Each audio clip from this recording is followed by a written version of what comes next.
aparecer 3 puntitos en vertical, ahí ajustes, y en la parte de ajustes, la parte de audio, y ahí vas a poder entrar al micrófono. Apenas puedas modificar algo ahí, vos hablás directamente. Todavía no.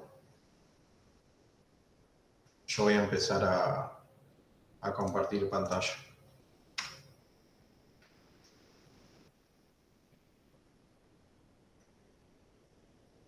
Cuando más o menos veas que hayas podido modificar eso, vos hablás y así nos enteramos de que pudiste acomodarlo.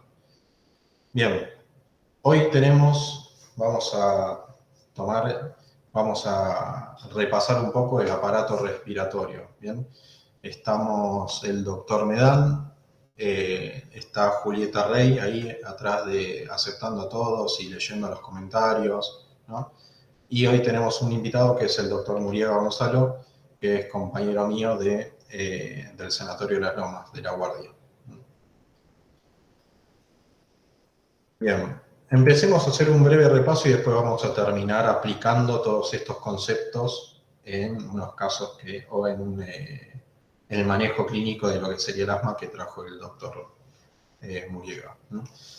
La función del aparato respiratorio, entonces, dijimos que es la movilización de un flujo de aire, realizar un intercambio gaseoso y la regulación del pH, ¿no? Recordemos que esta movilización de aire se iba a producir por la caja torácica, el diafragma, ¿no?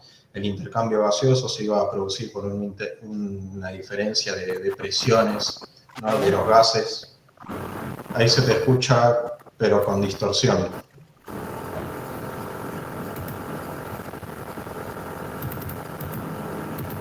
Me parece que voy a tener un problema con el micrófono, no le debe andar bien el micrófono. Lo ideal sería que se conecte con algunos auriculares o conectate con el celu de última y yo te paso las diapositivas después.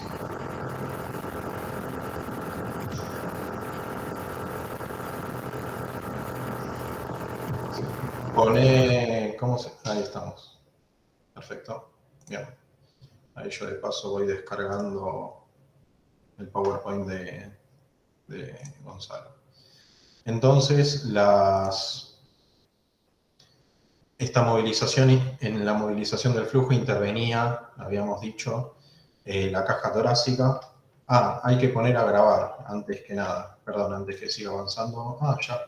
Pero qué grandes. Sí, profe, se está grabando. Paso adelante siempre. Interviene la caja torácica y el diafragma, ¿no? En la caja torácica vamos a tener lo que es la parilla costal, el esternón, la columna, las pleuras, ¿no? Que es muy importante en esta movilización del flujo de aire. El intercambio gaseoso que se va a realizar a nivel alvéolo capilar y después capilar y la célula, ¿no? Que se va a producir por diferencia de presiones, básicamente por diferencia de concentración osmótica, o sea, donde hay más cantidad de moléculas de oxígeno va a pasar a donde hay menos, y donde hay más cantidad de moléculas de dióxido de carbono a donde hay menos. Y también va a participar en la regulación del pH, ya que el dióxido de carbono va a reaccionar con el agua y va a generar unos productos como el ácido carbónico, ¿no? Que eso después va a ir alterando el pH de nuestro organismo. Una de las filósofas de enfermería es Virginia Henderson, que ella también Maslow plantea que la necesidad de respirar es la primordial, ¿no? Y creo que todos llegamos a esa misma conclusión de que respirar, hacer ese intercambio gaseoso y que la célula haga ese intercambio gaseoso es fundamental para la vida. Por eso, podríamos decir como Homero, que sin oxígeno y sin glucosa vamos a perder la cabeza, ¿no? Sin oxígeno y sin glucosa las neuronas son las que primero van a sufrir y vamos a ver el resultado de esa falta. Así que es muy importante. El proceso de la respiración implicaba la ventilación pulmonar, ¿no? Que es ese movimiento de un flujo de aire, y la respiración externa o hematosis, ¿no? Que va a ser ese intercambio gaseoso a nivel alvéolo capilar, y la respiración interno tisular, que va a ser a nivel de los capilares y las células. El aparato respiratorio, entonces, va a estar compuesto por una vía aérea, pulmones con las pleuras, la caja torácica y el diafragma. ¿Bien? Hoy nos vamos a concentrar más en lo que es la vía aérea. ¿Bien? La vía aérea está compuesta por las fosas nasales, recordemos que tienen una función muy importante, perdón la imagen que no se lee muy bien, pero va a estar compuesta por las fosas nasales cuya función es calentar, humidificar y filtrar. Muy importante, acuérdense de eso. La faringe, que es una estructura muscular, ¿no?, que va a servir para comunicar lo que es parte del aparato respiratorio y también del sistema digestivo.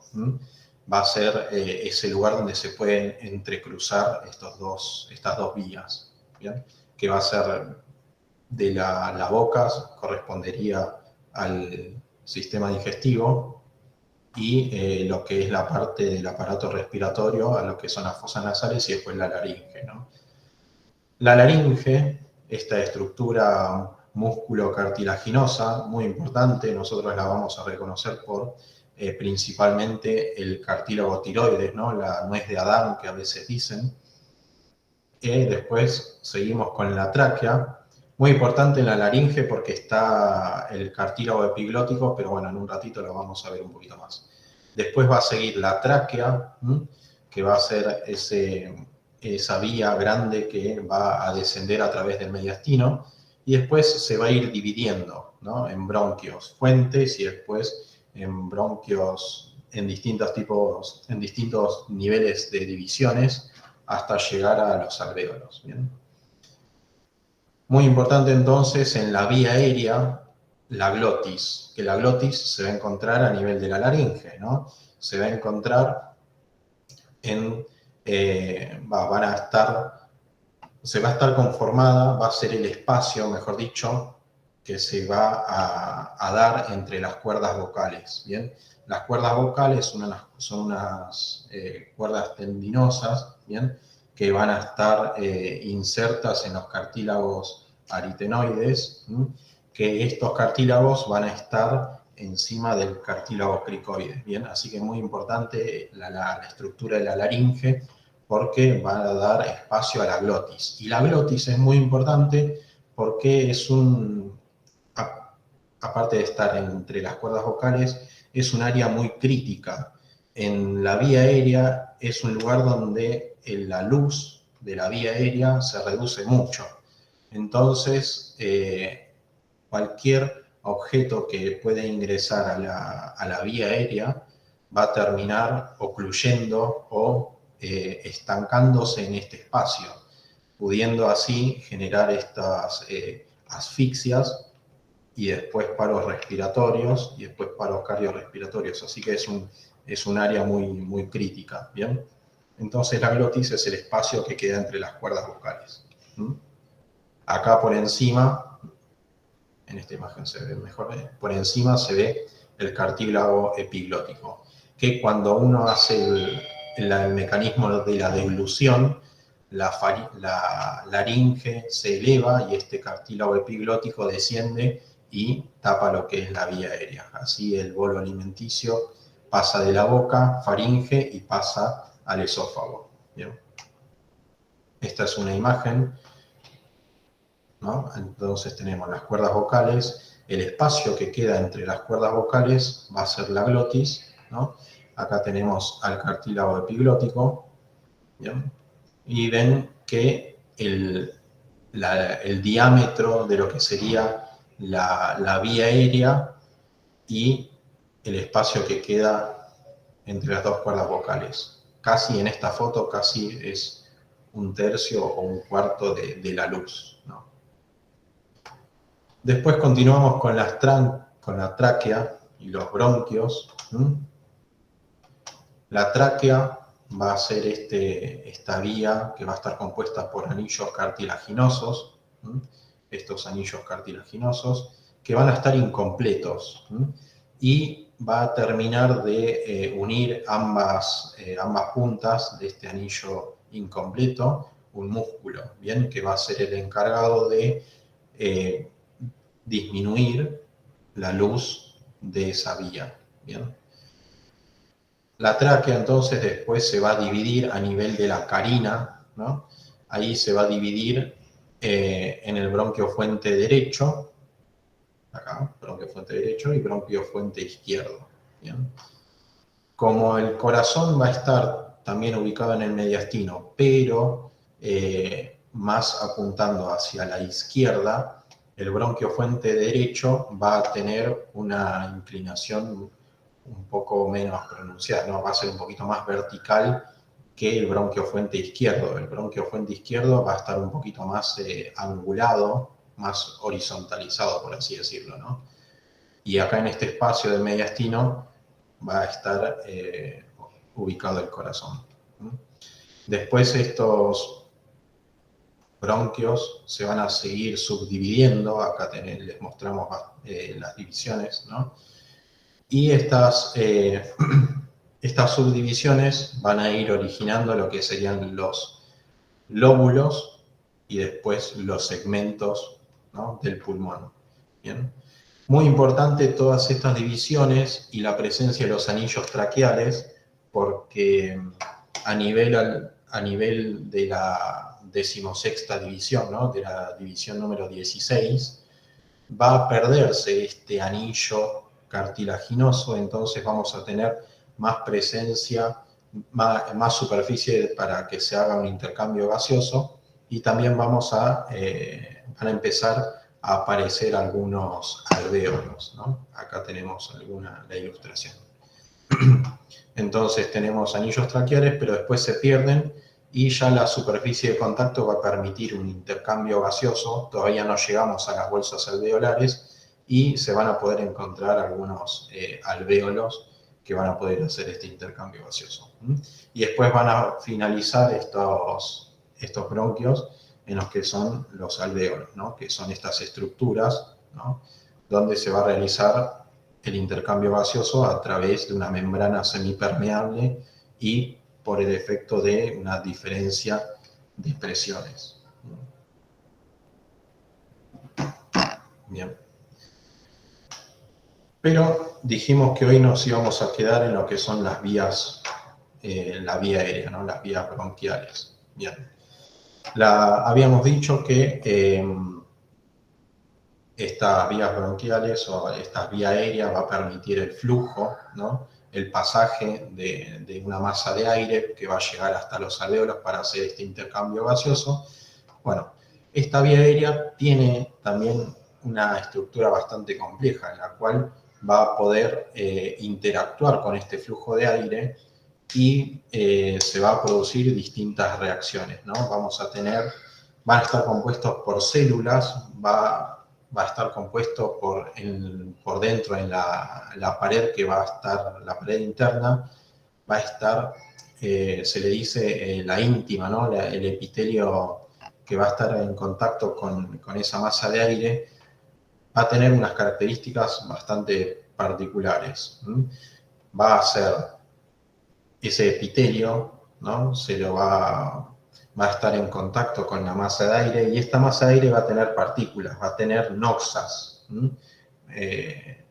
No sé quién de acá, de todos los presentes, si alguna vez estuvo cerca de un asado, por ejemplo, ¿no?, o de un lugar donde estaban quemando algo, o no sé, ahora que si tal vez tienen un par de años como yo, tal vez en el 2001 estuvieron cerca de alguna protesta y bueno, con gas lacrimógeno, ¿no? Entonces vamos a llamarle a esos químicos, a esas sustancias que están suspendidas en el aire, vamos a llamarles noxas, ¿no? También puede ser el polvo, puede ser algún alérgeno que van a estar suspendidas en el aire. Entonces cuando pasen por la luz de la vía aérea, de esa vía bronquial, va a entrar en contacto con ese epitelio.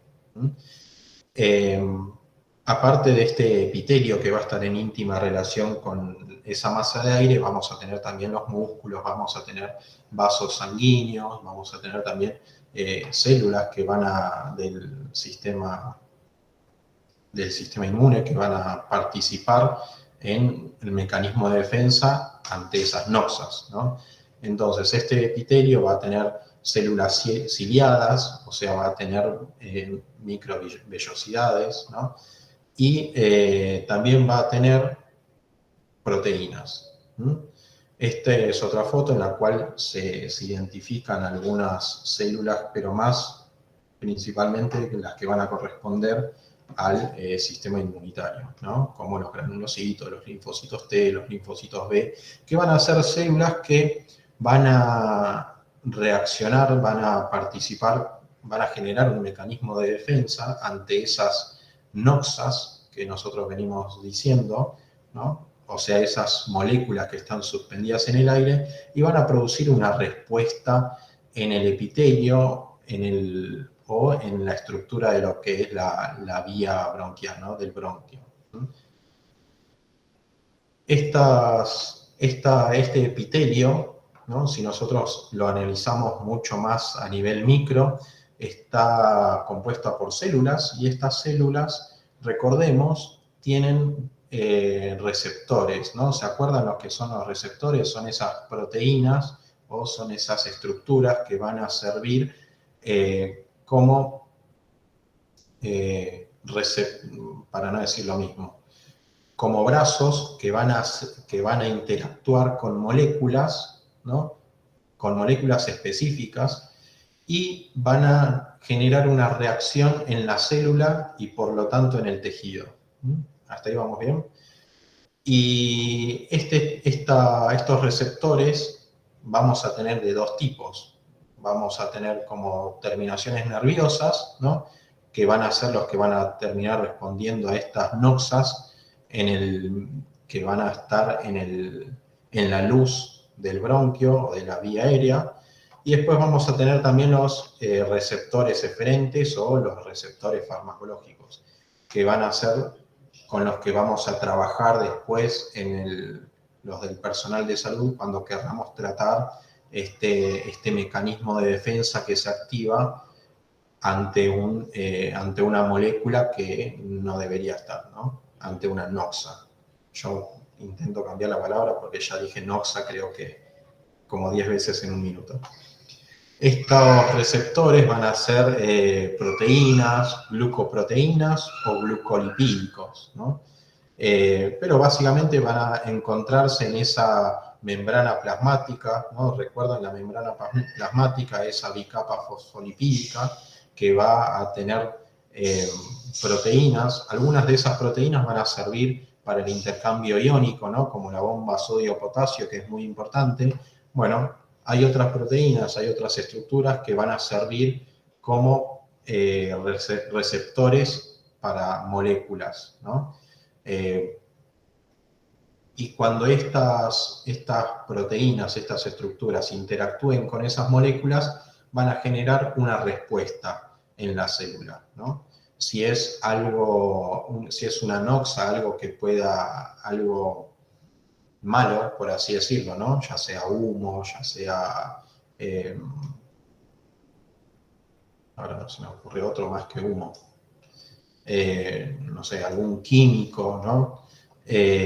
Van a interactuar con estos receptores, y estos receptores van a generar en la célula una respuesta, por ejemplo, inflamatoria, ¿no? Entonces los receptores van a ser proteínas de membrana, habíamos dicho también que son glucoproteínas o glucolipídicas, pueden ser, pero van a ser estructuras que se encuentran en la superficie de la membrana y se van a relacionar con células químicas. Esto es como una llave, ¿no? No todos los receptores interactúan con cualquier molécula. Tienen que ser o van a ser más específicas, ¿no? Entonces, no cualquier llave va a abrir cualquier cerradura. Bueno, de la misma manera, no cualquier molécula va a activar o hacer que reaccione con cualquier tipo de receptor, ¿no? Entonces, el tipo de relación es una unión mucho más específica. Y en el aparato respiratorio, los receptores más importantes que vamos a ver van a ser los colinérgicos, ¿no? Y los adrenérgicos, ¿bien? Nosotros vamos a decir, en relación a los receptores colinérgicos, los muscarínicos, y en relación a los adrenérgicos, los beta adrenérgicos o los beta 2, ¿no? Estos receptores, tanto los colinérgicos como los adrenérgicos, se encuentran en muchas estructuras. Este cuadro se los puse así de ejemplo, ¿no? En el corazón, en el músculo esquelético, en el hígado. Son los receptores adrenérgicos. Pero los que nos van a interesar más hoy a nosotros son los, los receptores adrenérgicos beta 2, que van a estar principalmente lo que es el músculo liso respiratorio, ¿no? Que van a participar más en la relajación, ¿no? En la apertura de la luz. Y los receptores colinérgicos tenemos dos tipos, ¿no? Bueno, los adrenérgicos tenemos el tipo alfa y el tipo beta. En los receptores colinérgicos tenemos los muscarínicos y los nicotínicos. A nosotros los que nos van a interesar son los muscarínicos, los que van a estar principalmente en lo que es la vía aérea y el pulmón, ¿no? Hay distintos subtipos, ¿no? Bueno, pero los que hoy vamos a ver más son los muscarínicos. Este es otro ejemplo de cómo los receptores muscarínicos se encuentran en lo que es la vía aérea, ¿no? Y lo que es el árbol bronquial, ¿no? Y van a participar tanto en la broncoconstricción, en la generación de secreciones. Estos receptores, tanto los colinérgicos como los adrenérgicos, van a estar regulados por el sistema nervioso simpático y el parasimpático. Sobre todo los colinérgicos por el sistema parasimpático, ¿no? O sea, cuando hay algún agente, alguna noxa, ¿no? Nuestro organismo va a intentar responder de determinada manera. Bueno, el sistema parasimpático va a generar va a generar acetilcolina, ¿bien? Que es el neurotransmisor o es la molécula que va a estar, se va a relacionar con los receptores colinérgicos, que van a ser los muscarínicos y los nicotínicos, principalmente los muscarínicos. Y los adrenérgicos va a estar relacionado más con el sistema simpático, ¿no? Más con la adrenalina, la noradrenalina, que también la va a generar nuestro organismo, ¿no? Pero estos van a permitir la apertura de la luz, ¿no? Entonces van a ser nosotros vamos a administrar fármacos que van a tener estas características para trabajar más en los receptores adrenérgicos, como para abrir la luz bronquial. Entonces, como ya para ir cerrando, en la luz de las vías bronquiales tenemos esta mucosa, tenemos este tejido, ¿no? Que va a reaccionar con neurotransmisores, por ejemplo, la noradrenalina, ¿no?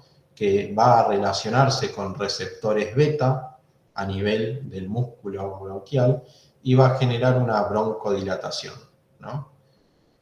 Y en contraposición, vamos acá abajo, vamos a tener a la acetilcolina, ¿no? Que va a ser este neurotransmisor que se va a relacionar con los receptores muscarínicos, ¿no? Y va a generar una broncoconstricción. Entonces, por ejemplo, nosotros estamos cerca de algún lugar con humo o cerca de algún lugar que nos genere o con polvo o con polen también, ¿no? Y ingresa a nuestra vía aérea, las células van a sensar estas noxas y van a generar acetilcolina, ¿no? Se va a producir toda una respuesta que va a dar como resultado la generación de acetilcolina, la cual se va a liberar, va a interactuar con estos receptores en lo que sería los bronquios y va a generar broncoconstricción. Este sería entonces cómo sería el efecto de broncoconstricción y broncodilatación. Pero no es que simplemente hay una broncoconstricción por la activación de los músculos, ¿no? Por disminución de la luz por la activación del músculo liso, sino que se puede dar por un proceso inflamatorio, ¿no? Una infección, por ejemplo, ¿no? Entonces eso se va también a disminuir la luz bronquial y va a generar estos eventos que en un ratito los vamos a ver. O también va a generar que aumente la producción de secreciones, ¿bien? Y esas secreciones disminuyan la luz del bronquio, ¿bien? Entonces tenemos esos tres mecanismos por los cuales la luz bronquial, o sea, el diámetro de esos bronquios puede disminuir, ya sea por broncoconstricción, ya sea por un proceso inflamatorio o por la generación de secreciones que se va a producir, por ejemplo, por una infección por un virus o por alguna bacteria, ¿no? Que ahora en esta época es más común los virus. ¿Bien? ¿Hasta ahí alguna pregunta? Ahora lo vamos a ver un poco más aplicado a nivel clínico. ¿Bien? ¿Se escucha ahí? Ahí sí se escucha. Vamos. Genial. ¿Cómo andan? Mi nombre es Gonzalo. Ahí está. Lo pude solucionar. A ver, es la primera vez que hago esto, así que sepan disculpar. Tranqui, no hay problema. ¿Qué te iba a decir? Bueno, ¿Querés que comparta yo la pantalla o...? no, a ver si puedo. A ver. Vamos a ver. ¿Ahí se ve? Todavía no, todavía no. No sé si va a poder, si no es el administrador, él no sé si va a poder compartir la pantalla. No, sí, puede. Porque yo no soy administrador, hoy no estoy como administrador, pero pude. Acá me dice que debo tener permisos para compartir. No me deja. Ah, bueno. Entonces, si querés, comparto por vos. Y vos me vas diciendo paso. Dale. Ahí estoy abriendo el documento.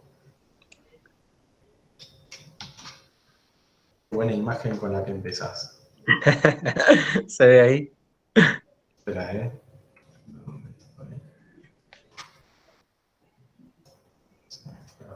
Ah, claro, porque no la saqué. 2 segunditos más. Bueno, de paso me presento. Mi nombre es Gonzalo Muriega. Yo soy médico generalista, médico de familia. Trabajo en atención primaria y también, bueno, hago guardias externas en una clínica. Y bueno, la idea era hablar un poquito del tema, me había dicho Miguel, me había dado unas opciones de temas para elegir. Me pareció el más adecuado, sobre todo en la época y demás, la crisis asmática, porque es una patología muy común, ya sea guardia de salita, hospital, pediátrico, lo que sea, es como lo más común que hay en cuadros respiratorios y además es lo más aplicable, digamos, en todas las edades. Porque, por ejemplo, patología cardíaca la vemos más en adultos, pero una crisis asmática podés verla en cualquier rango etario. Entonces por eso me pareció copado como para aprender cómo es el manejo, cómo es la fisiopatología. Igual estuvo explicando un poquito él sobre la inflamación de la vía respiratoria, porque en sí el asma es una enfermedad inflamatoria. O sea, están inflamadas las vías respiratorias crónicamente. Y ahora, bueno, vamos a ver un poquito más qué pasa en las crisis asmáticas. A ver, siguiente. Bueno, el objetivo es aprender un poquito de las definiciones, que es una crisis asmática, cuáles son los desencadenantes, que igual ahí Miguel nombró un par, cuáles son los signos y síntomas de una exacerbación y cómo lo vamos a manejar. Ya digo, esto es porque cualquiera lo puede hacer, ya sea enfermería, médicos, clínicos, o sea, cualquier especialidad, es un manejo relativamente sencillo. Y por ahí yo trabajo en una salita y ha pasado que cuando no hay médico, llegan pacientes que por ahí están con broncoespasmo, una crisis, y los enfermeros, digamos, están capacitados para el manejo porque lo saben identificarlo. Y además, bueno, también es bueno que sepan los pacientes mismos cuáles son los síntomas de cuando se está exacerbando su cuadro, Así pueden manejarlos en su casa sin necesidad de por ahí asistir a una guardia. Excepto que, bueno, ya sea un cuadro grave que requiera otro tipo de manejo. Pero es muy común que los pacientes no saben cómo manejar las crisis agudas. Entonces, está bueno siempre enseñarles. Y para con eso desaturar el sistema de salud un poquito, las guardias sobre todo. A ver, siguiente. Bueno, esta es para definir qué es una exacerbación asmática, que es un episodio, que son episodios que son agudos o subagudos. ¿Qué quiere decir? Que pueden ser de horas de comienzo o pueden llevar días o semanas, porque una crisis asmática no es algo que empezó ahora, sino que ya puede llevar un tiempito, ¿sí? Y lo que sucede es que hay un incremento progresivo de los síntomas del asma, o sea, se exacerban, ya sea la dificultad respiratoria, la tos, que es sobre todo seca, eh, las sibilancias y sensación de opresión en el pecho. Y todo eso va a ir asociado a un deterioro progresivo de lo que es la función pulmonar. No sé si alguna vez vieron el pico flujo, el aparatito que soplan y marca la cantidad de aire expulsado en el primer segundo. Bueno, cuando hay una crisis asmática, eso sirve para ver el grado, ¿sí? Porque cuando hay crisis disminuye la capacidad del paciente de soplar. Bueno, las crisis pueden producirse en pacientes que ya son asmáticos, ya conocidos, o puede ser la primera manifestación del asma. Por ahí pacientes que son asmáticos que jamás lo supieron, porque por ahí tenían, en vez de sibilancia, dificultad respiratoria, no sé, aumento del tiempo de expiración, pero no tienen ningún problema y de repente crisis asmática. Y es la primera manifestación. Y después de ahí, bueno, se puede llegar al diagnóstico. Siguiente. Bueno, factores desencadenantes de la crisis asmática. Hay un montón. Tenemos, por un lado, las infecciones respiratorias virales, ¿sí? Virus incisional respiratorio, sobre todo en los chiquitos, que da la bronquiolitis. Influenza, parainfluenza, el COVID. O sea, cualquier virus puede desencadenar. Cualquier cuadro respiratorio puede desencadenar una crisis asmática, ¿sí? Porque ¿qué pasa? Como el asma es una enfermedad de hiperreactividad bronquial, lo que hablaba hoy Miguel, el tema de la inflamación de las vías respiratorias, cualquier noxa puede hacer que se exacerbe esa respuesta inflamatoria. Y ahí es cuando se producen los problemas. Bueno, exposición a alérgenos, alergias a comidas, contaminación ambiental, que era lo que decía hoy, el humo ambiental. Hay zonas que los pacientes que viven en zonas donde, por ejemplo, cerca de fábricas y demás, son más propensos a tener más episodios de crisis asmática que por ahí que un paciente que vive en el campo. También tiene que ver con el clima húmedo. Por eso los pacientes, los que están en climas secos, tienen menos posibilidades, digamos, menos crisis tienen. Bueno, cambios en la estación del año, ¿sí? Sobre todo lo que es primavera, otoño, hay que en la primavera que aumenta lo que es el polen en las plantas, ¿sí? Eso también es un alérgeno bastante potente. Y bueno, y otra cosa muy importante que influye en el desencadenantes son los pacientes que ya tienen asma, que tienen realizado un tratamiento, tienen mala adherencia, o sea, no lo realizan correctamente. Entonces, bueno, son más propensos a tener episodios de asma. Siguiente. Bueno, la clasificación. Una crisis asmática, o sea, se clasifica según cómo se instaura. Hay varias clasificaciones, esta es la más fácil, digamos, es una crisis asmática de instauración lenta, que como dije hoy puede llevar días o semanas, o de instauración rápida, que son rápidas, agudas, ya que tiene más que ver con la anafilaxia y demás. Siguiente.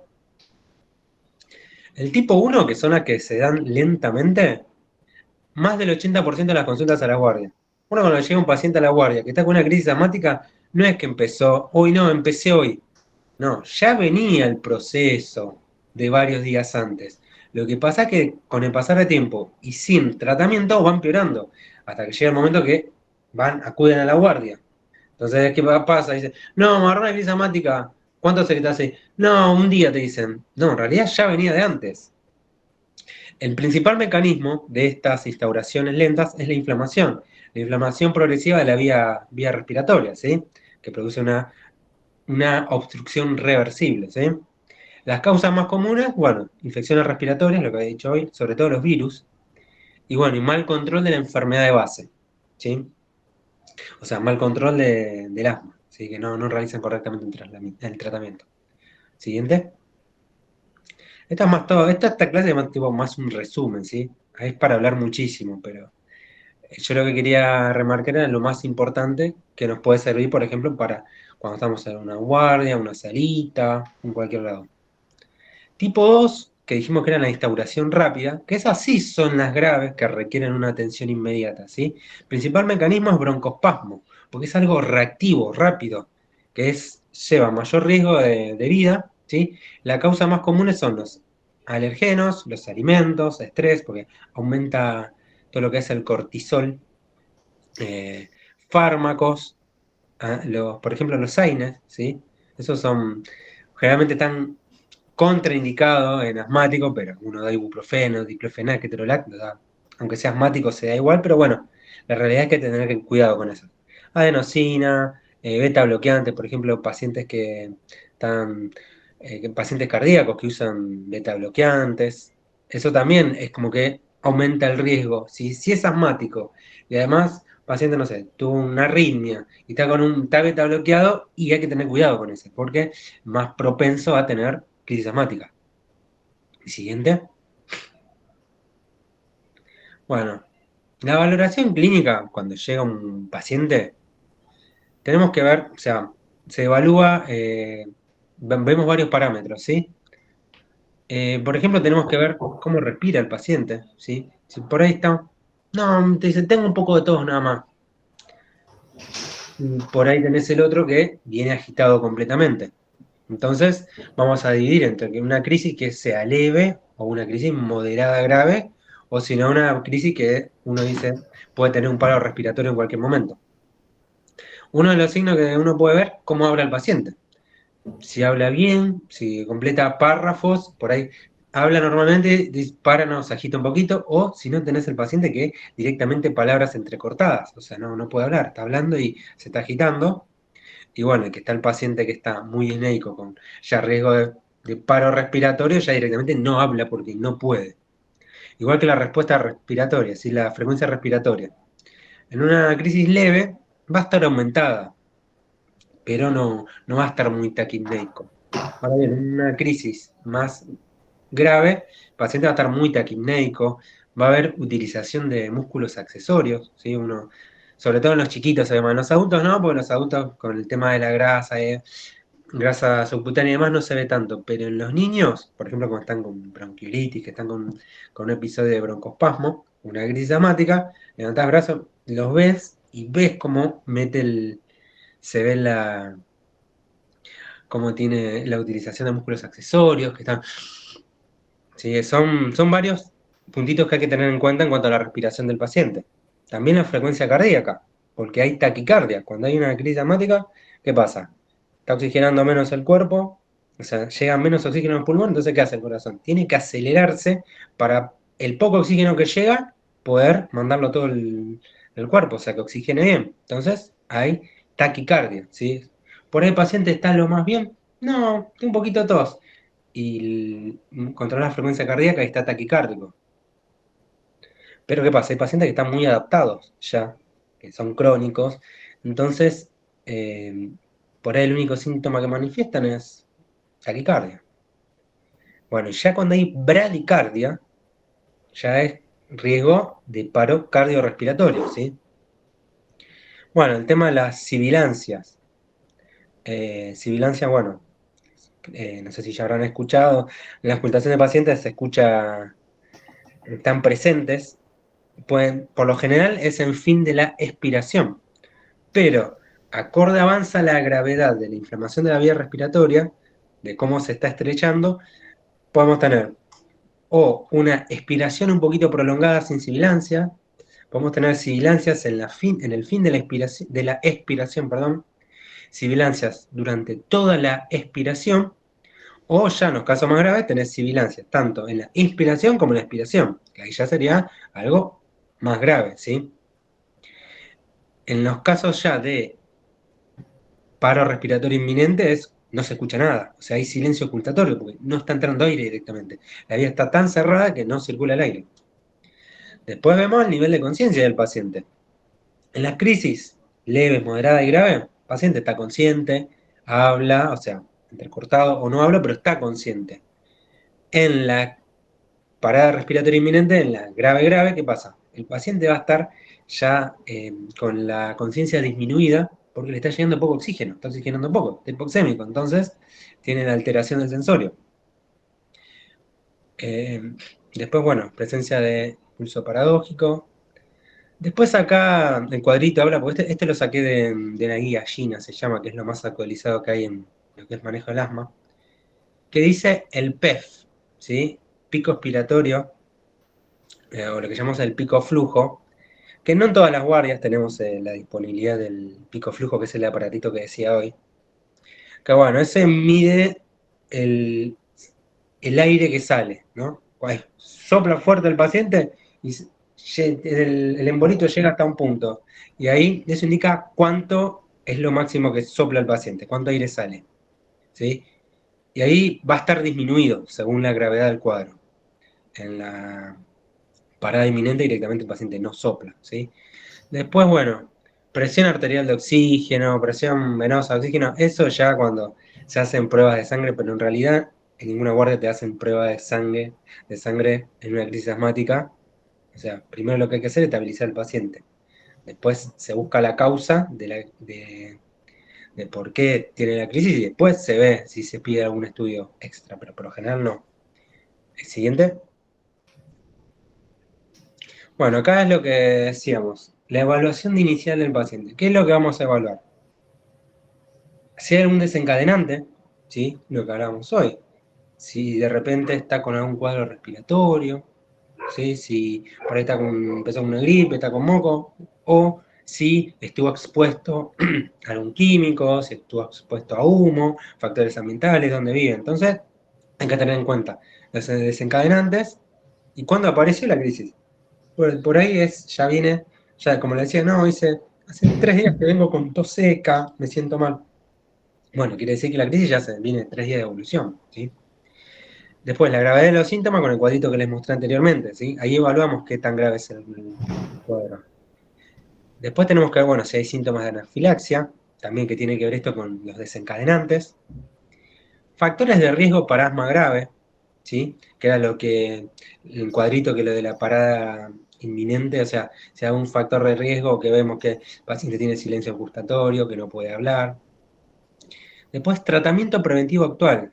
O sea, nosotros al paciente tenemos que preguntar cuál es el tratamiento que hace, qué dosis y si lo hace correctamente, porque pasa mucho que, no, sí, me dieron tratamiento, pero no lo estoy usando. Y ahí viene el problema, porque no están haciendo tratamiento y ante el mínimo desencadenante tienen la crisis asmática. Siguiente. Bueno, examen clínico, que es lo que hemos visto hoy, vamos a evaluar nivel de conciencia del paciente, si puede responder o no. La temperatura, ¿sí? Porque hay que tener en cuenta justamente los procesos infecciosos. La frecuencia respiratoria, frecuencia cardíaca, tensión arterial, lo de la habilidad de completar oraciones y utilización de músculos accesorios. Eso es como un paneo, como el cuadrito que le mostré anteriormente, que nos dice cómo está el paciente, que si está en condiciones de, bueno, hacemos tratamiento acá, o decimos no, tenemos que internarlo, necesidad de oxígeno y demás. Siguiente. Los fármacos que se utilizan, ¿sí? Que esto tiene que ver un poquito con la fisiopatología que dio Miguel, lo que nos estuvo hablando, ¿sí? Tanto los receptores beta-adrenérgicos como los receptores muscarínicos, nicotínicos y demás. Los más importantes son beta-adrenérgicos, en el caso del tratamiento, y los muscarínicos, ¿sí? Los que se usan en la crisis, que nosotros tenemos que sacar al paciente de la crisis, son los broncodilatadores de acción rápida, ¿sí? Hay varios, sí, en otros países, pero acá en nuestro medio, el que se usa principalmente es el salbutamol. ¿En qué guardia no hay salbutamol? Ya sea gotitas para nebulizar o aerosol bronquial para hacer los puffs, o anticolinérgicos como el bromuro hipratrópico, ¿sí? Que también vienen para nebulizar o vienen para hacer los aerosoles para los puffs. Otra patita del tratamiento en las crisis son los corticoides. Que pueden ser corticoides inhalados, como por ejemplo el budesonide, los corticoides tipo orales, como la dexametasona, la meprednisona, intramusculares, como la dexametasona, son todos ejemplos estos, ¿no? Y endovenosos, como la hidrocortisona, ¿sí? Son ejemplos, se puede usar cualquier corticoide, el que haya a mano, lo que haya, viene bien. Y bueno, otro fármaco, el oxígeno, ¿sí? En los casos en los que sea necesario, si que el paciente no está saturando bien. Siguiente. Bueno, los broncodilatadores de acción rápida. Tenemos el salbutamol, bueno, bromuro hipratropio, que esto vemos según la disponibilidad y gravedad del cuadro, incluso se pueden combinar. Sobre todo el bromuro hipratropio es más efectivo en los pacientes que tienen EPOC, ¿sí? Porque ayuda a disminuir las secreciones. El EPOC, las exacerbaciones de EPOC no son exactamente iguales que las del asma, o sea, son un 85% igual. O sea, el tratamiento es el mismo, pero la fisiopatología no es la misma. Entonces, en el caso del EPOC, sí sirve más el hipratropio que el salbutamol. Pero si no hay hipratropio, se usa salbutamol. Ahora, con respecto a cómo se hace el tratamiento, a mí me ha pasado de ver en las guardias, incluso cuando yo era alumno, cuando hacía la residencia, que decían, no, hagan 2 puffs cada 20 minutos durante 1 hora. En realidad las personas que daban 2 puffs cada 20 minutos durante 1 hora no estaban actualizadas. Las guías actuales dicen de 4 a 10 puffs cada 20 minutos. O sea, son dosis altísimas, porque al paciente lo tenés que sacar de la crisis. Está bien, le va a agarrar una linda taquicardia, pero la realidad es esa. Hay que usar 4 a 10 puffs. Yo por lo general con 4 andan. Muchos médicos, o sea, muchos no se animan a hacer más puffs. Pero se pueden usar 4 puffs cada 20 minutos, 6 puffs cada 20 minutos tranquilamente, durante la crisis, ¿sí? No hay que tenerle miedo. Nada más taquicardia, nada más. Lo que sí está bueno usar espaciador o aerocámara. ¿Por qué? Porque eso mejora la técnica. Porque muchas veces la falla del tratamiento tiene que ver con la técnica. Me ha pasado 1000 veces en la guardia que por ahí tal paciente dice, no, me hago los puffs y no me hacen nada. Y uno pregunta, ¿cómo haces el puff?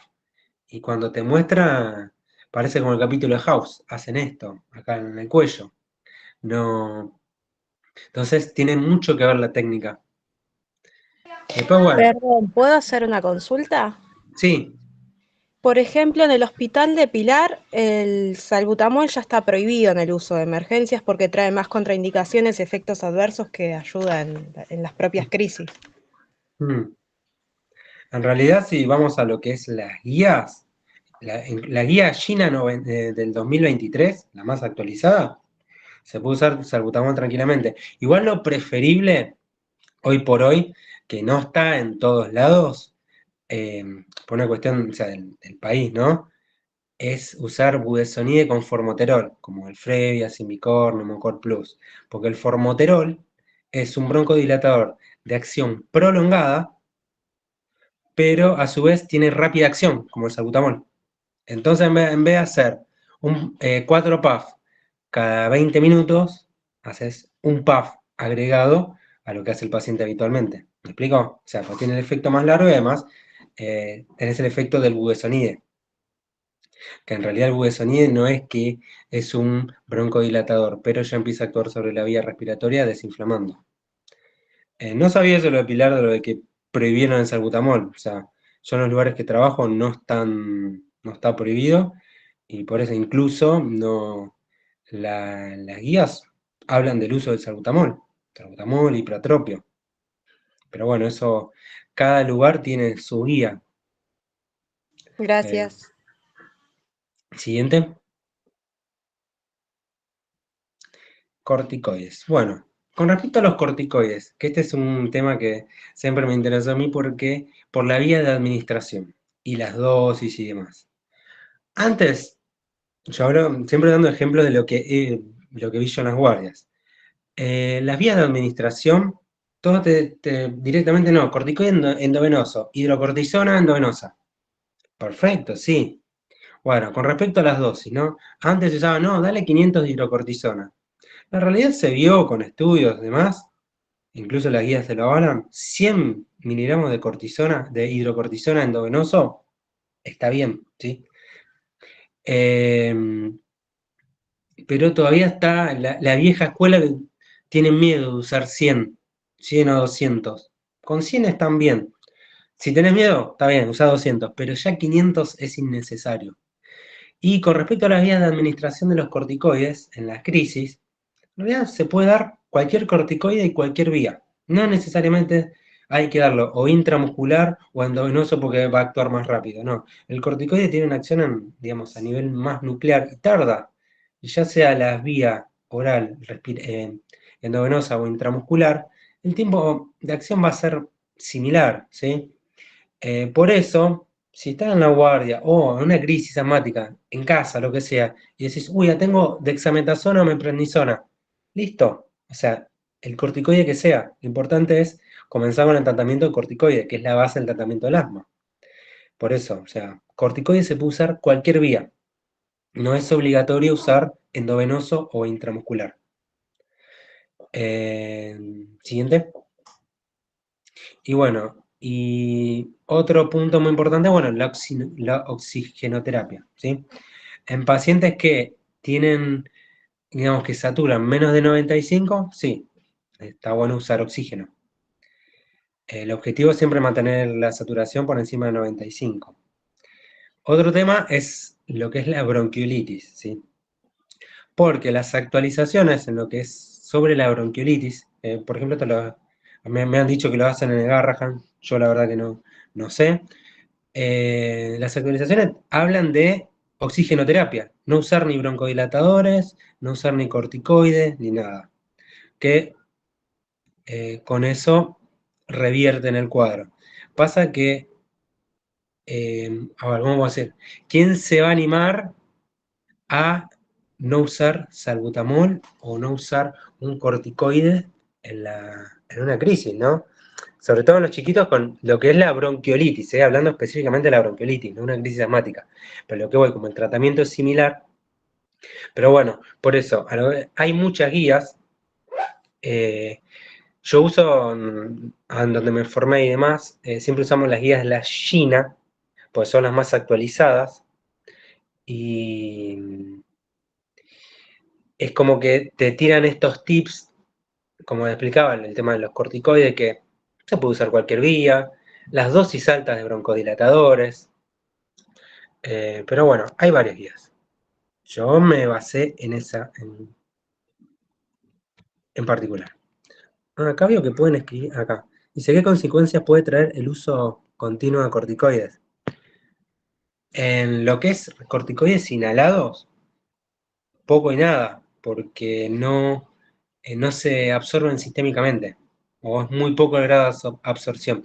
Lo que es muy importante en cuanto a corticoides inhalados, siempre que use budesonide o Frevia, que es combinado con budesonide con formoterol, o fluticasona, o el corticoide que fuere, vía inhalatoria, siempre hay que lavarse la boca después de utilizarlo. ¿Por qué? Porque disminuye las defensas locales y ahí algo muy frecuente que ocurre es el muguet, que son candidiasis en la boca o en el esófago, ¿sí? En la primera porción, porque baja las defensas locales. Siguiente. Bueno, esto es lo que decía yo con lo del budesonide, las combinaciones de budesonide con formoterol.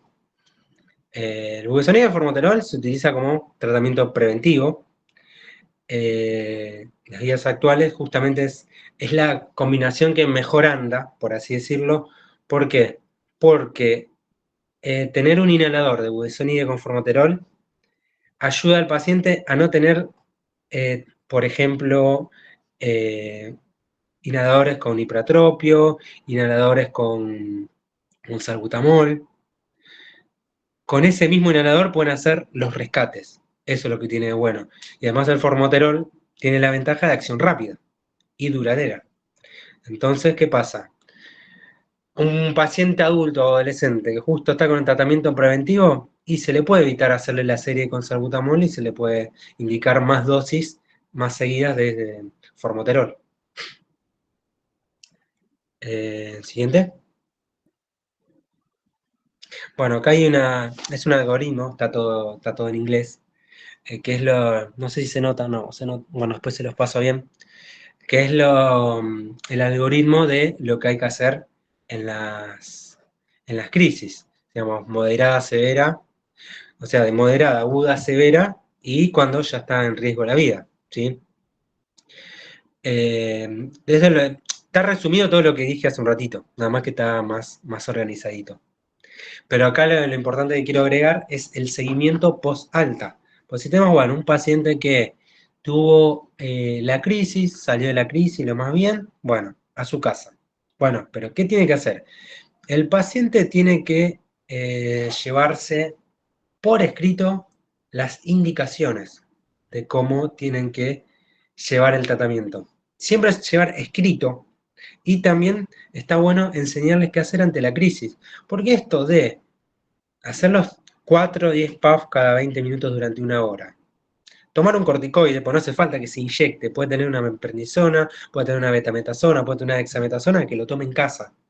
¿Me explico? O sea, el paciente tiene que saber qué puede hacer ante la crisis para evitar ir a la guardia.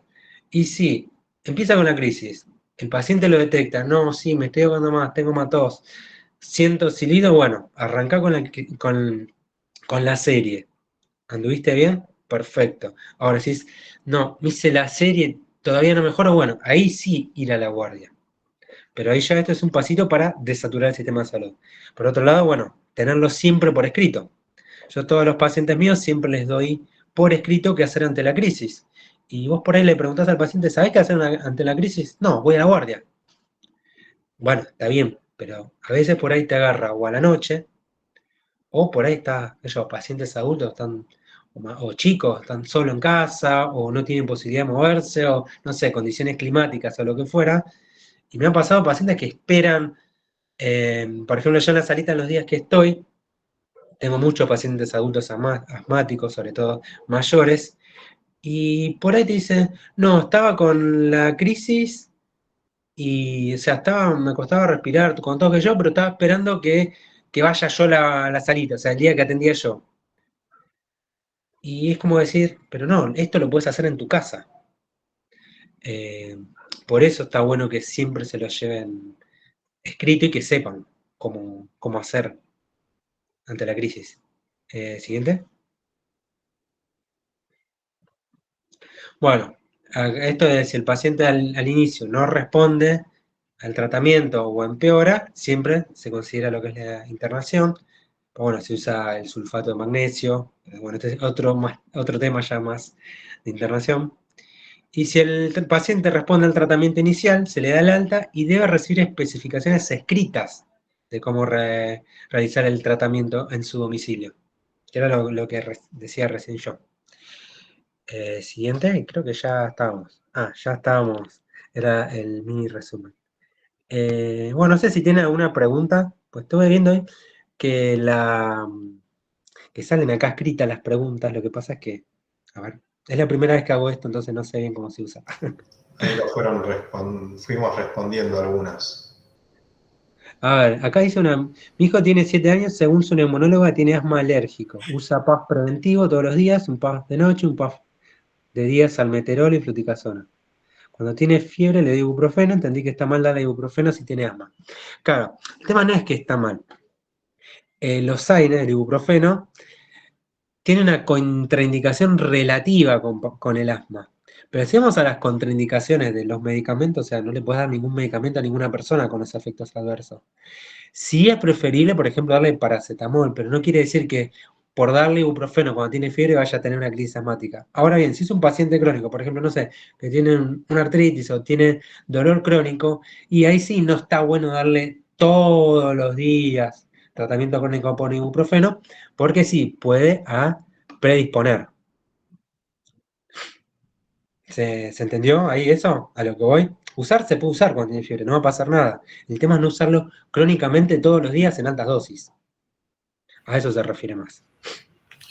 Gonzalo, hay una colega nuestra preguntó si se estaba usando la furosemida inhalatoria en caso de crisis asmática. Yo nunca escuché eso. ¿Vos Sí, hoy estábamos hablando de eso con Miguel. Yo la verdad que nunca lo había escuchado, incluso en las guías no está indicado. Puede ser que estén probando con eso.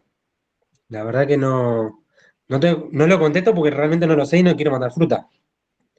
Pero lo escuché, me lo dijeron, pero bueno, no.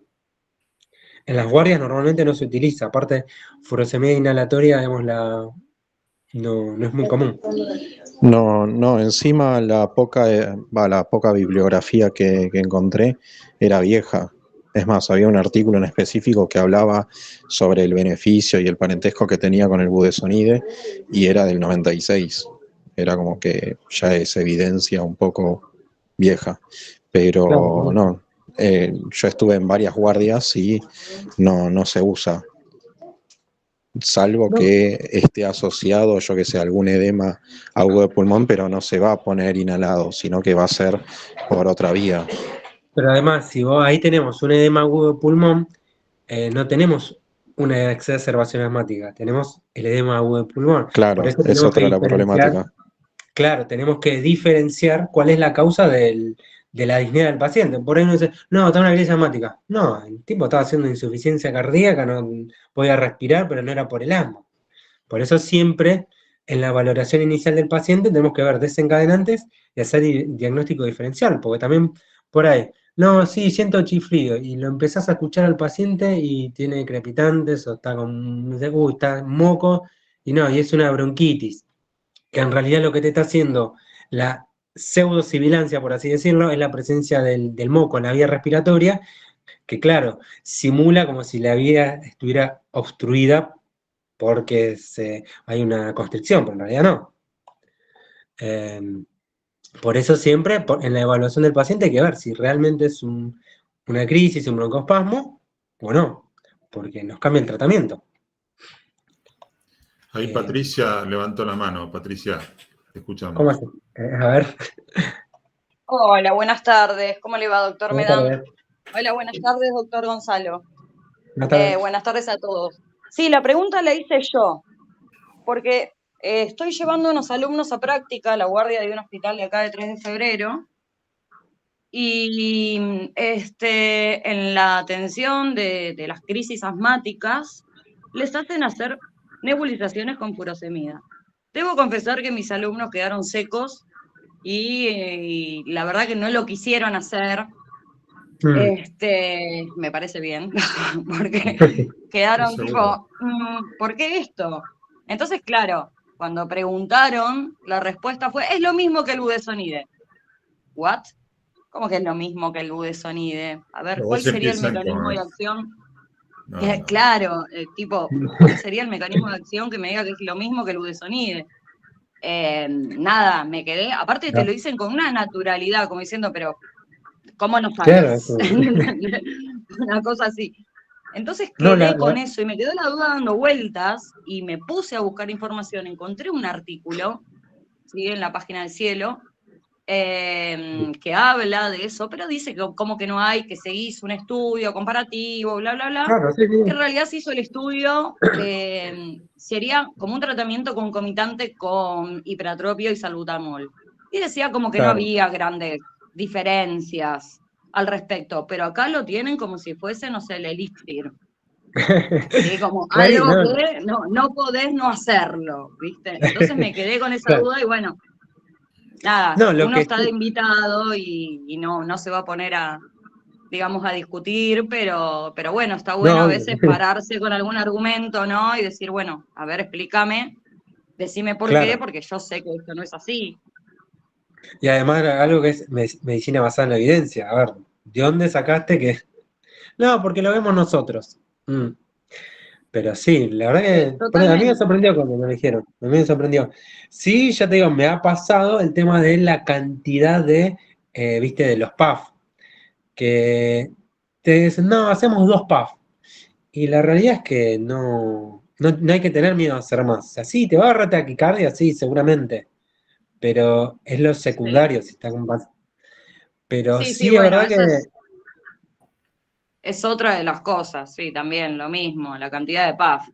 Pero bueno, qué sé yo, un paciente, por ejemplo, en ventilación mecánica, te ponen 2 puff. De esos 2 puff, sabés que no le llega ni un cuarto. no, Entonces, por eso mismo. viste, si Mínimo la tiene que hacer pensás un 4. poquito y no, 2, por lo menos hacele 4, hacele 6 porque no le va a llegar ni un Sí, poquito de la dosis que pretendés que le llegue. Y eso también es que es una cuestión, antes pero usaba es 2. que antes pasaba que no te dejaban, paciente con taquicardia, no se puede dar salbutamol, qué sé yo, ¿viste? Pero no, Sí, no, ahora ya no. no, por eso, No, ya te digo, cada uno tiene su librito. Yo, esto lo hice todo basado en la guía de Gina, la que le digo, del 23 de este año, la guía del horno. sí, Y lo que estamos, podríamos hacer es compartir Total. esas guías sí, yo ahora porque es la que más evidencia tiene. sí, sí, sí, ahora se Ujú. la subo. Pasaje en inglés, todavía no está la traducción en castellano, pero bueno, igual es fácil. No. Bueno, o de última se busca cada cuánto se actualiza Todos la los guía. años. Todos los años. Bueno, buscamos 2022 y compartimos. Pero la idea es tener una guía con evidencia, ¿no? Sí, sí, sí. No, no evidencia que sea de hace varios años o de algún estudio que se esté realizando. No, Que no, no esta ya te digo. tenga, que no tenga, ¿cómo se llama? O que no se logre entender el mecanismo fisiológico. Porque No, la idea es justamente trabajar con evidencia y teniendo en cuenta cómo es ese mecanismo anatómico, fisiológico de la patología. claro. Acá las preguntas dice cuántos puffs son en cuánto tiempo o cada cuánto. En la crisis asmática son lo que llamamos el seriado, son 4 a 10 puffs cada 20 minutos durante 1 hora. O sea, son 3 series, digamos, tres aplicaciones. Muy importante, cuando se hacen los PAF, ahí preguntaron por las aerocámaras, el uso de las aerocámaras, ¿m? Porque lo importante así como en la nebulización, la medicación que es inhalatoria, tipo aerosol, que ese aerosol esté suspendido en el aire que se va a inhalar, porque si se aplica directamente en la boca, ¿no?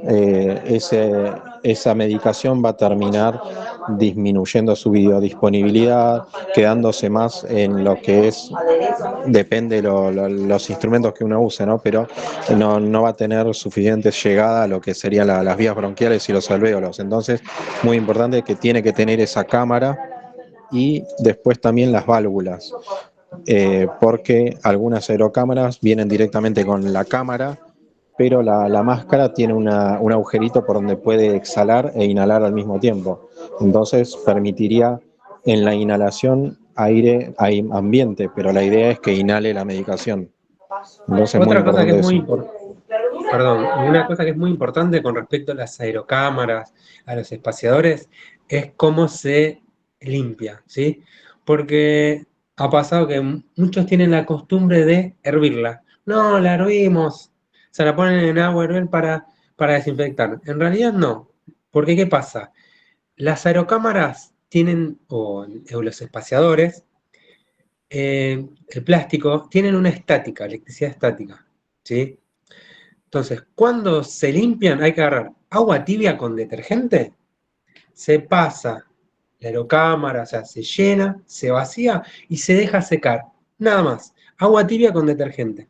¿Por qué? Porque el detergente hace que tenga esa estática y lo que sucede es que antes de utilizarla hay que hacer una aplicación al aire, digamos, para que todo el interior de la aerocámara quede aerosolizado. Entonces, en el momento de la aplicación, no queda pegado en la aerocámara y es como que circula más. Eso me lo enseñaron en el cetrángulo, en una rotación que justamente dice todo lo que es en neumonología, que así es el mantenimiento de la aerocámara para limpiar.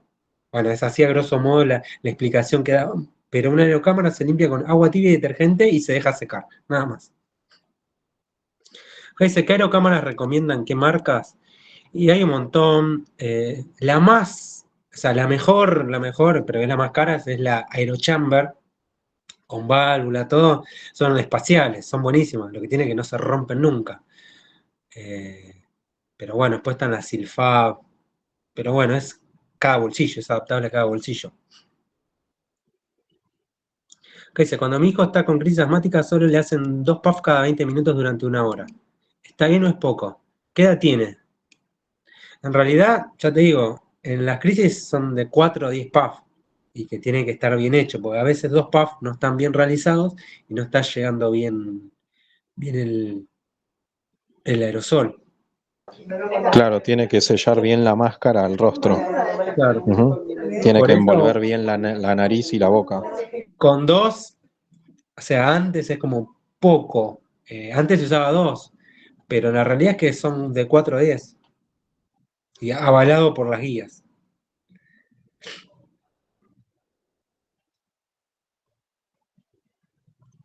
En las guardias generalmente te realizan un solo disparo en la aerocámara. Los neumólogos enseñan a que se debe realizar 2 disparos. Uno queda en la cámara y otro en el que realice la acción.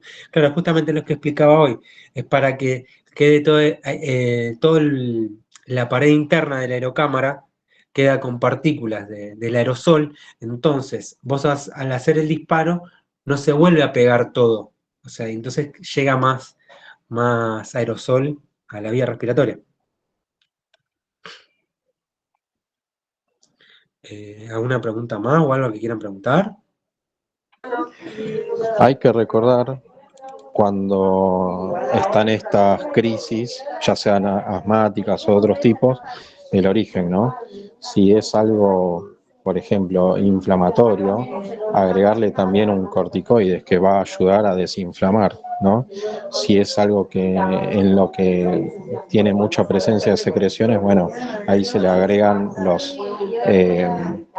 el hipratropio, El que es hipratropio. el anticolinérgico, ¿no? Claro, Entonces, cuando ustedes vayan viendo la medicación, van a ir viendo, si leen el prospecto, que dicen, bueno, son beta-adrenérgicos. Bueno, esos van a interactuar con los receptores beta. Entonces, esa interacción va a generar esa broncodilatación. El hipratropio es un anticolinérgico, bien, o sea, se va a unir a los receptores muscarínicos, pero van a generar una respuesta opuesta, bien, claro, no van a generar una vasoconstricción o una generación de secreciones, sino que van a bloquear, van a impedir que esas proteínas, la acetilcolina, se logre unir a esos receptores y producir ese efecto. ¿Mm? Por lo tanto, también va a disminuir las secreciones. claro. No, porque lo que hace el hipratropio es evitar, o sea, el beta adrenérgico, el salbutamol, lo que hace es broncodilatar específicamente. Actúa sobre los receptores que broncodilatan. El hipratropio lo que hace es bloquea la broncoconstricción. Por eso usar los 2 Claro. juntos, o sea, es efecto sinérgico.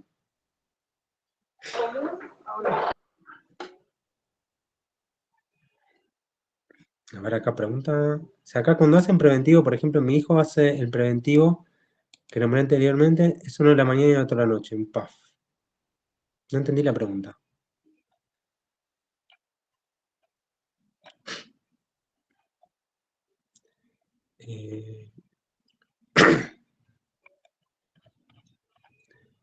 ¿Se escucha? Hola, profesor, buenas noches. Buenas noches. La consulta la había hecho yo por mi hijo que está usando un preventivo y como recién dijeron que un puff queda en la aerocámara y el segundo es el que le haría efecto, la neumonóloga le dio uno a la mañana y uno a la noche. Entonces pero es preventivo, no sé si es lo mismo. No, pero lo que es eso, lo del puff, es, a ver, vos cada cuánto limpias la aerocámara. La doctora me dijo que la limpia una vez por semana, así como lo nombraste vos Claro, recién, con agua tibia, claro, tal cual lo dijiste. es después de limpiarla, hacerle el puff para que quede, no siempre antes de hacerle los 2 puffs, el preventivo. Vos la limpiás y haces 1 o 2 puffs dentro de la aerocámara, no necesariamente haciéndole el tratamiento, sino que haces 1 o 2 puffs dentro de la aerocámara, o sea, Sí, posterior a la limpieza y que esté seco, sí, para que quede todo en la pared interna, ok. por la acción del detergente, que no sé cómo era el mecanismo físico-químico, que eso, la electrostática. Ok, Algo de eso tenía que ver, me lo explicaron, pero no me acuerdo bien. Pero no está. es que tenés que hacerle siempre antes 2 puffs, no, Ah, haces, después de lavarla, le haces 1 o 2 puffs en la aerocámara, al aire libre, ok, como quieras, pero para que quede adentro. listo. Y después esas semanas te lo hago una a la mañana, una noche normal, y después a la semana Claro, siguiente lo hago otra vez como me dijo la neumonóloga. claro, Está cada bien. vez que lo laves es eso. Ok, perfecto, muchas gracias.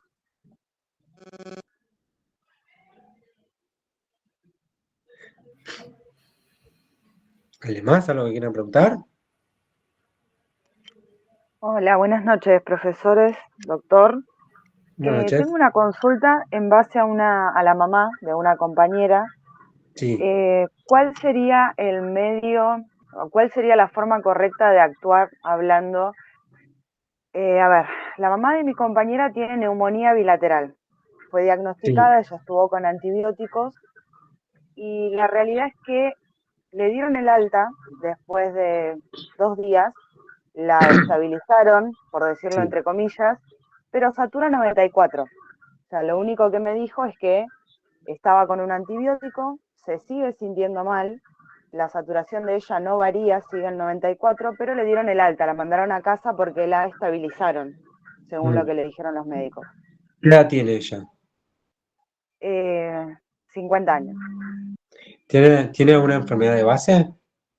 No, No. el tema es que, bueno, estuvo más de un mes con el cuadro, se Mm. automedicó, tomó antibióticos que no le hicieron efecto Sí, y cayó en una guardia porque ya no estaba respirando bien, le dieron oxigenoterapia durante 3 días, la estabilizaron entre comillas y la mandaron a la casa.